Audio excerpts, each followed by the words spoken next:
안녕하세요. 간호박사 베스입니다. 자, 이번 시간은 요양보호 문제풀이 13번째 시간을 갖도록 하겠습니다. 자, 1번. 다음과 같은 서비스를 제공하는 노인장기 요양보험 급여 유형은 대상자의 기능 유지를 위한 복지용구를 제공한다. 가정을 방문해 재활에 관한 지원 등을 제공한다. 1번 재활급여, 2번 단기보호급여, 3번 기타 재가급여, 4번 가족요양급여, 5번 주야간 보호급여.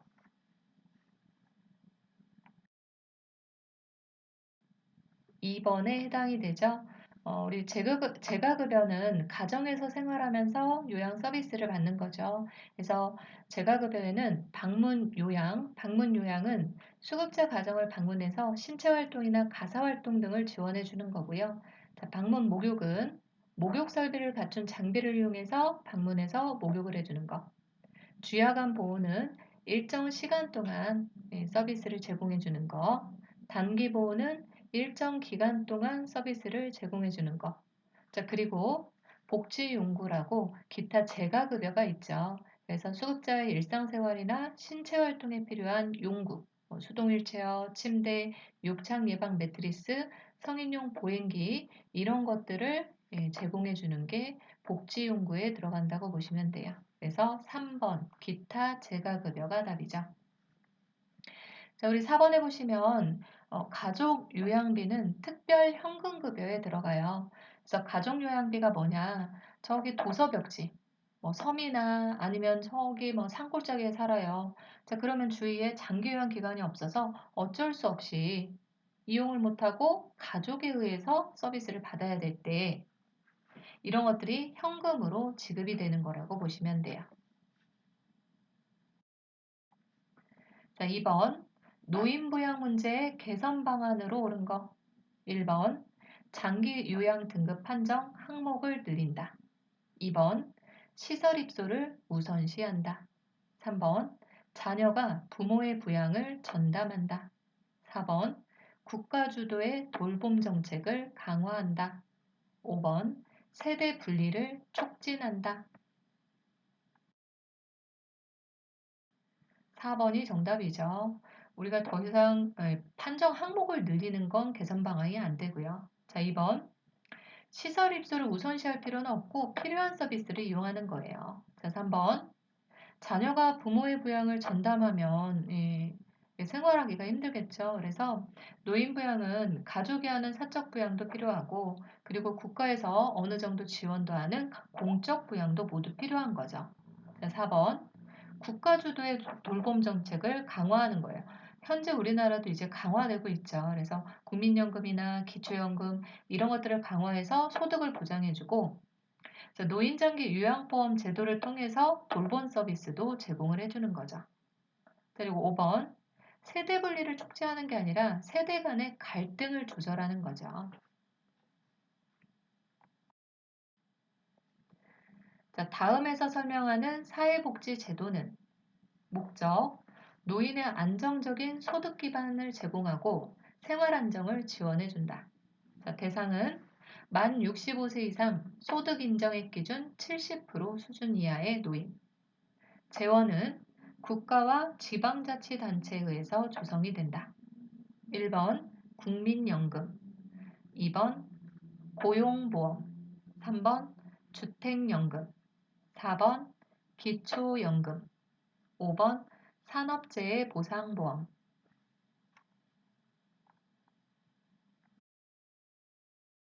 기초연금에 해당이 되죠. 그래서 기초연금은 노년층의 그 노후 소득을 보장하고 생활 안정을 지원하기 위해서 도입된 제도라고 보시면 되고요. 자, 1번의 국민연금은 노령이나 사망 질환 등으로 인해서 소득 능력이 상실됐을 때 최저 생활을 할 수 있도록 소득을 보장해 주는 거죠. 그래서 우리나라는 현재 65세 이후부터 이상부터 받도록 되어 있죠. 자, 이번에 고용보험은 자, 근로자가 실업한 경우에 실업을 예방하고 고용 촉진, 그리고 생활에 필요한 급여를 실시하기 위해서 이용한 제도고요. 자, 3번의 주택연금은 주택을 담보로 맡긴 다음 평생 그리고 일정 기간 동안 매달 노후생활자금을 미리 지원받는 금융상품이라고 보시면 돼요. 자, 5번 산업재해보상보험은 자, 근로자가 업무상으로 인해서 산업재해로 인해 질병이나 장애나 사망 시에 보상을 해주는 거죠. 자, 노년기를 건강하게 보내는 방법으로 옳은 거. 1번 야외 활동을 제한한다. 2번 가공식품 위주로 식사한다. 3번 만성질환의 유무를 정기적으로 확인한다. 4번 기억력 유지를 위해 단조로운 생활을 한다. 5번 매일 2회 이상 고강도 근력 운동을 한다.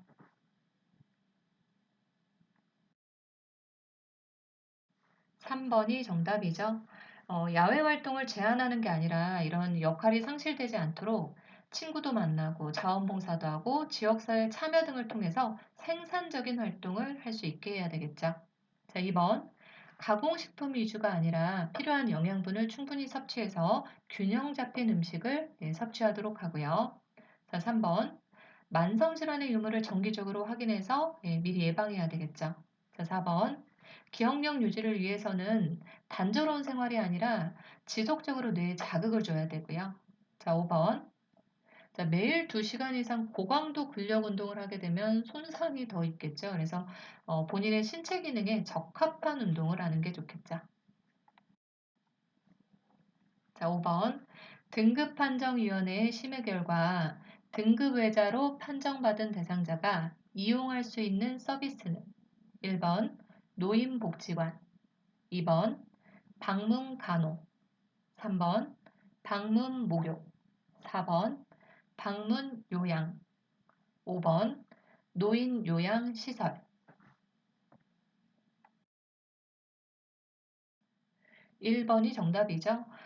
노인복지관이나 사회복지관, 노인돌봄 기본 서비스, 그리고 노인돌봄 종합 서비스를 이용할 수 있고요.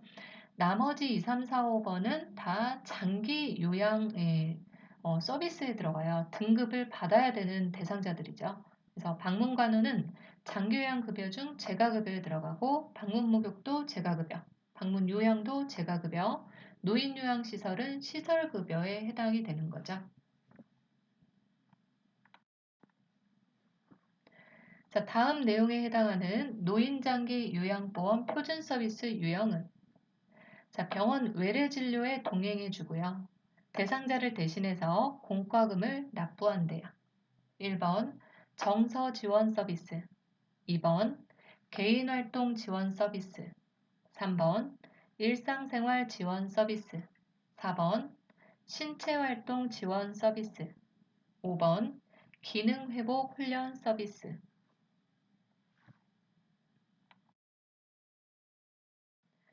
2번이 정답이죠. 개인활동 지원 서비스는 외출 시 동행해 주거나 업무를 대행해 주는 게 들어가죠. 자, 1번 정서 지원 서비스는 말벗해 주고 격려해 주고 상담해 주고 의사소통하는 거. 3번 일상생활 지원 서비스는 일상생활을 할 수 있게 도와주는 거예요. 그래서 밥해 주고 세탁해 주고 청소해 주는 게 들어가고요. 자, 4번 신체활동 지원 서비스는 대상자 몸 자체에 도움을 주는 거예요. 그래서 세수해주고, 구강관리해주고, 머리 감겨주고, 뭐 식사 도와주고, 그리고 뭐 체위 변경해주고, 옷 갈아입혀주는 게 들어가죠. 자, 5번의 기능회복 훈련 서비스는 재활치료 생각하시면 돼요. 자, 물리치료, 언어치료, 작업치료, 그리고 기본 동작, 일상생활 동작 훈련이 들어갈 수 있겠죠.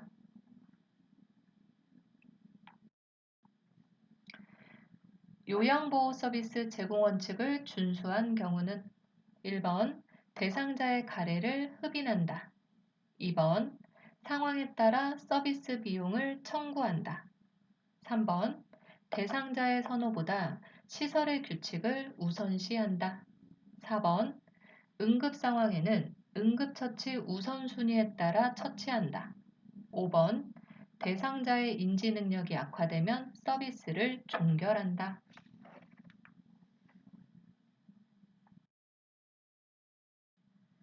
4번이 정답이죠. 가래를 흡인하는 건 의료행위에 해당하게 되기 때문에 하면 안 되고요. 자, 2번. 상황에 따라 서비스 비용을 청구해서는 안 돼요. 계획된 서비스 외에 추가하거나 변경이 필요하면 시설장에게 보고를 하는 거고요. 자, 3번. 시설의 규칙보다는 대상자의 욕구를 우선시해줘야 되겠죠. 자, 4번. 응급 상황에는 응급처치 우선순위에 따라 처치를 하고요. 만약에 응급처치를 할 수 없는 경우에는 가까운 의료기관으로 옮겨야 되겠죠. 자, 5번. 대상자의 인지 능력이 악화됐다. 상태가 변화하면 시설장에게 보고를 하는 거지 우리가 서비스를 종결할 수는 없죠.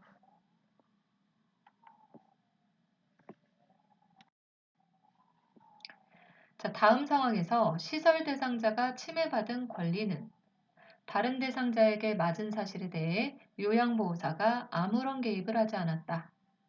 요양보호사가 침해 대상자에게 폭언을 하였다. 1번 신체 구속을 받지 않을 권리. 2번 개별화된 서비스를 받을 권리. 3번 충분한 정보를 제공받을 권리. 4번 존엄한 존재로 대우받을 권리. 5번 사생활과 비밀 보장에 관한 권리. 4번이 정답이죠. 그래서 존엄한 존재로 대우받을 권리는 노인의 권리가 침해받지 않도록 하고 그리고 침해 등의 사유로 인해서 뭐 인간으로서의 권리가 손상되지 않도록 하는 거 이런 것들이 더 들어갈 수 있고요. 자, 1번에 보시면 신체 구속을 받지 않을 권리는 억제하면 안 되는 거예요. 그래서 긴급하거나 어쩔 수 없는 경우를 제외하고는 신체를 제한하면 안 되고요. 자, 이번에 개별화된 서비스를 받을 권리는 자, 노인의 욕구를 파악해서 서비스를 계획해 제공해야 되고 자, 이렇게 제공할 때도 개인 생활 방식을 선택할 수 있게 해줘야 되겠죠. 자, 3번 충분한 정보를 제공받을 권리는 자, 노인의 권리나 아니면 시설에서 제공되는 서비스 이런 시설 내 정보를 충분히 설명해 줘야 되는 거고요. 자, 5번 사생활과 비밀 보장에 관한 권리는 개인정보를 이용할 때 이런 것들을 충분히 설명하고 그리고 동의를 받아야 된다는 거죠. 자, 9번 방문 요양 시 대상자의 팔다리에 타박상 흔적이 있고 학대가 의심될 때 대처 방법은 1번 노인보호 전문기관에 신고한다. 2번 대상자의 사생활이므로 개입하지 않는다. 3번 동료 요양보호사와 상의한다. 4번 대상자의 이웃을 만나 상황을 확인한다. 5번 대상자에게 재발 방지 교육을 한다.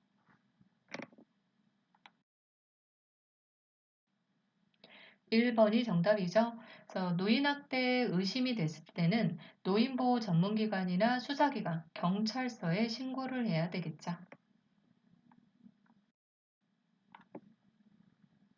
다음과 같은 성희롱 상황에서 요양보호사의 대처 방법은 요양보호사가 방문할 때마다 대상자가 목욕을 하겠다는 핑계로 알몸으로 기다리고 있다. 1번 감기에 걸릴 수 있다고 야단친다. 2번 대상자를 못 본 척하고 다른 일을 한다. 3번 대상자에게 서비스를 중단한다고 말한다.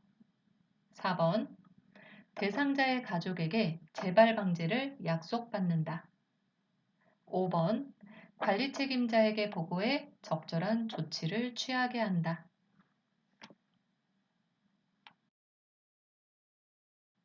5번이 정답이죠.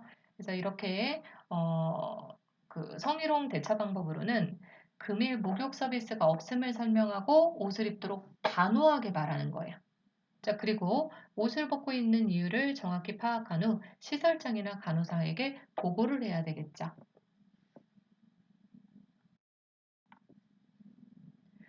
재가 대상자가 요양보호사에게 성적인 신체 접촉을 할 때 대처 방법은 1번 시설에 입소시킨다. 2번 큰 소리로 훈계한다. 3번 거부 의사를 분명히 표현한다. 4번 신체 접촉을 하는 이유를 묻는다. 5번 신경 쓰지 않고 하던 일을 계속한다. 3번이 정답이죠. 그래서 거부 의사를 분명히 표현하고 이런 피해 사실을 기관의 담당자에게 보고해서 기관에서 적절히 조치를 취하게 해요.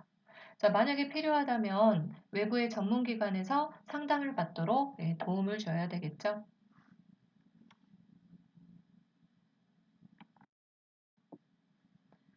자, 언어적 성희롱에 해당하는 행위는 1번 뒤에서 껴안음, 2번 엉덩이를 밀착시킴, 3번 신체 부위를 노출함, 4번 음란한 사진을 보냄, 5번 성적 사실관계를 물어봄. 5번이 정답이죠. 자, 뒤에서 껴안는 거는 신체 접촉이 들어가기 때문에 육체적 성희롱에 해당되고요. 자, 엉덩이를 밀착시키는 것도 접촉이 되죠. 그래서 육체적 성희롱. 자, 신체 부위를 노출하는 거, 시각적인 거죠. 그래서 시각적 성희롱. 자, 음란한 사진을 보내는 거, 시각적 성희롱에 해당되죠. 그래서 성적 사실관계를 물어보는 거, 언어에 해당이 되죠. 그래서 5번이 정답이네요. 자, 다음 상황에서 요양보호사의 대처 방법은 대상자 짜증을 내며 매번 머리를 남자처럼 잘라놓아서 오늘은 절대 자르지 않을 거야. 요양보호사 1번 딸에게 와서 자르라고 할까요? 2번 제가 볼 때는 짧은 머리도 잘 어울리던데요. 3번 그러면 좋아하는 머리핀으로 정리해 드릴까요? 4번 오늘 온 자원봉사자는 잘하는 사람이에요. 5번. 시설에서 생활하려면 머리를 짧게 자르셔야 돼요.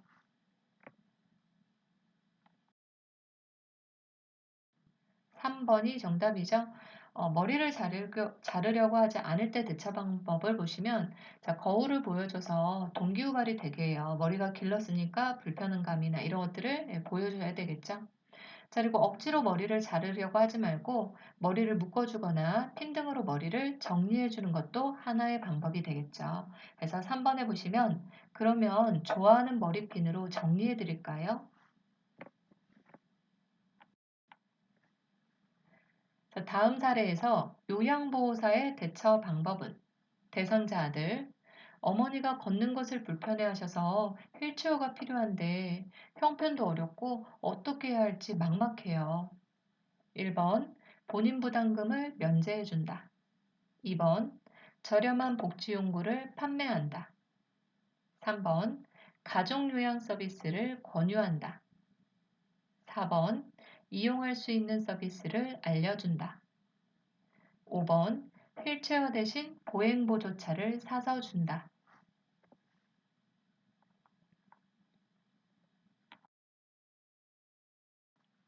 4번이 정답이죠. 이용할 수 있는 서비스를 알려준다.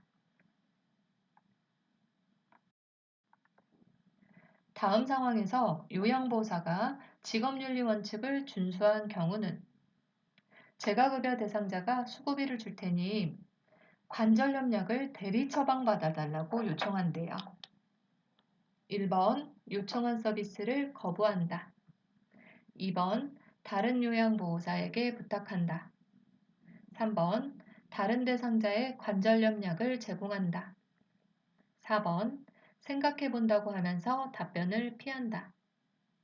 5번 개인적으로 별도의 서비스 계약을 한다.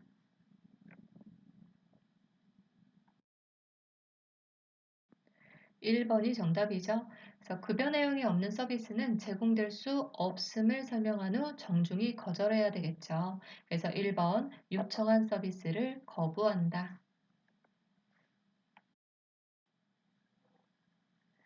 손목이 삐어 부종이 발생한 직후 초기 관리 방법으로 옳은 거. 1번 손상 부위 압박, 2번 손상 부위 내리기, 3번 손상 부위 스트레칭, 4번 고주파 요법, 5번 전기광선 요법.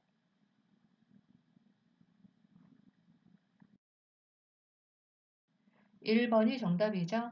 손목이 삐었을 때는 그 부위를 고정시키는 게 가장 중요하죠. 그래서 보통은 압박공대를 이용해서 압박을 하게 되고요. 자, 이렇게 하면서 이제 부종이나 통증을 감소시켜 주는 거죠. 자, 2번에 보시면 부종 감소를 위해서는 손상 부위를 심장보다 높여주는 게 좋고요. 자, 3번. 스트레칭 안 돼요. 손상 부위는 항상 고정을 해야 되고요. 자, 4번. 고주파요법이나 5번에 보시면 전기광선요법 같은 건 급성기 이후 치료 방법이라고 보시면 돼요. 자, 대상자의 분비물이 묻은 물품을 처리하는 방법으로 옳은 거. 1번. 대변이 묻은 하인은 소각한다. 2번. 혈액이 묻은 침구는 삶은 후 찬물에 헹군다. 3번. 가래가 묻은 상의는 소독용 알코올로 세탁한다. 4번. 분비물이 묻은 침구는 일반 세탁물과 함께 세탁한다. 5번. 가래가 담긴 흡인병은 분비물을 버리고 1회 이상 닦는다.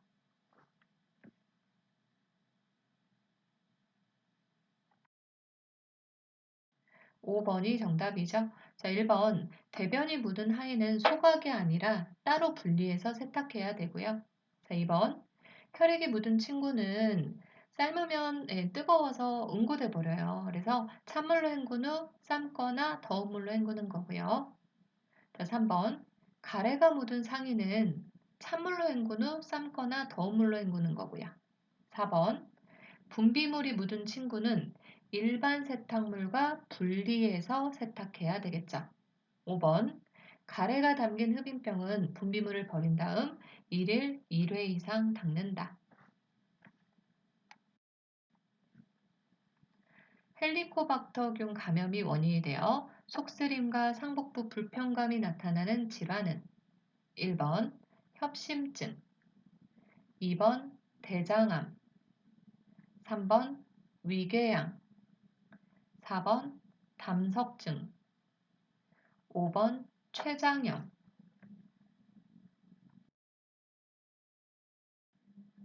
3번이 정답이죠. 위궤양은 잘못된 식습관이나 스트레스, 그리고 장기간의 이제 소염 진통제 같은 거, 아니면 알코올이나 커피, 담배 등에 의해서 원인이 될 수 있는 거죠. 그래서 가장 큰 특징으로 증상으로 속쓰림과 상복부 불편감이 나타날 수 있다고 보시면 돼요. 자, 노화에 따른 호흡기계 변화로 옳은 거. 1번 섬모운동 감소, 2번 기관진의 분비물 감소, 3번 폐활량 증가, 4번 기침 반사 증가, 5번 호흡근의 근력 증가.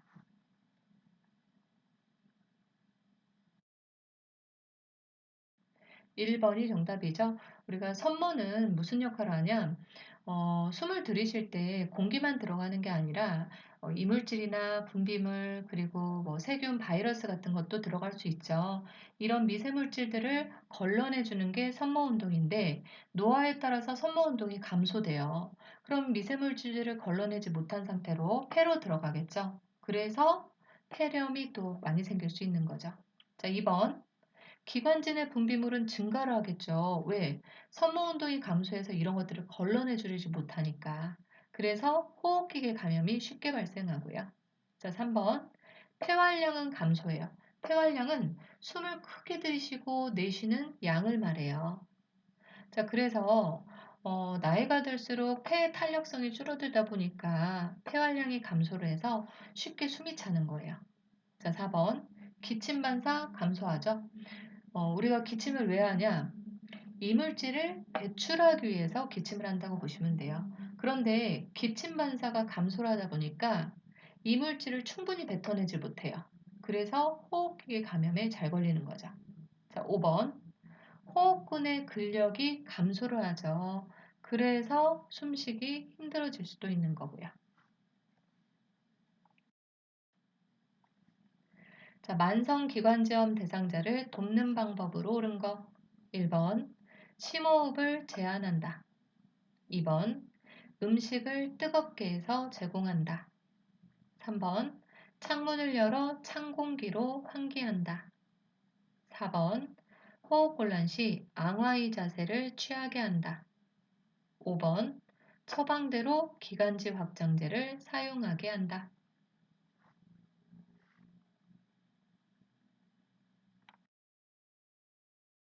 5번이 정답이죠. 우리 만성기관지염은 심호흡을 제한해서는 안 돼요. 우리가 심호흡을 하는 이유는 심호흡은 뭐예요? 코로 깊이 들이쉬고 입으로 천천히 내쉬는 거예요. 자, 그러면서 안에 있는 가래를 묽게 해주고요. 그리고 묽게 한 가래를 기침을 통해서 뱉어내는 거예요. 그래서 심호흡과 기침을 권장해야 되고요. 자, 2번. 음식을 뜨겁게 제공하면 안 돼요. 너무 뜨겁거나 차가운 음식은 기관지 경련을 일으킬 수 있어요. 자, 3번. 창문을 열어서 찬 공기로 환기할 필요도 없죠. 그래서 이렇게 찬 공기가 들어갔을 때는 기관지가 경련이 되거나 자극이 더 심해질 수 있겠죠. 자, 4번.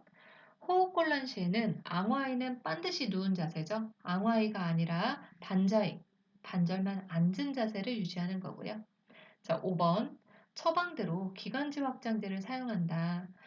만성 기관지염으로 그 기관지가 이제 탄력성을 잃고 좁아져 있을 수 있어요. 그래서 이 기관지를 넓혀주는 기관지 확장제를 사용하는 거죠. 그래서 5번이 정답이네요. 자, 여기까지 잘 들으셨다면 좋아요, 구독 부탁드리고요. 오늘도 좋은 하루 되세요.